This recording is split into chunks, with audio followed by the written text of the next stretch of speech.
Okay, I'm having problems this morning, LinkedIn. So I first went and cleared my browsing data. And I wiped all that out and cleared that all out. And so when I go to my network, I go to see all 19.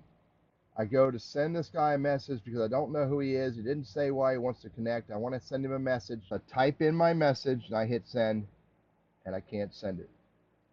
It looks like if I cancel all these out, and if all these people sent me a message, send them a message, I type in my message, I hit send, and I get this message.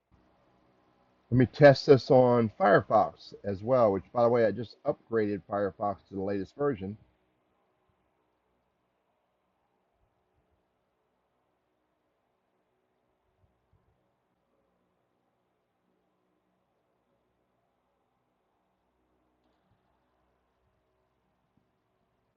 Type in my message,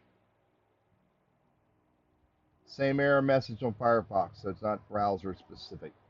Dear LinkedIn, I need your help to be able to send messages to my network as they invite me to connect so I can verify who they are and whether I should or should not connect with them so I can use LinkedIn effectively as a business tool. Please help me fix this.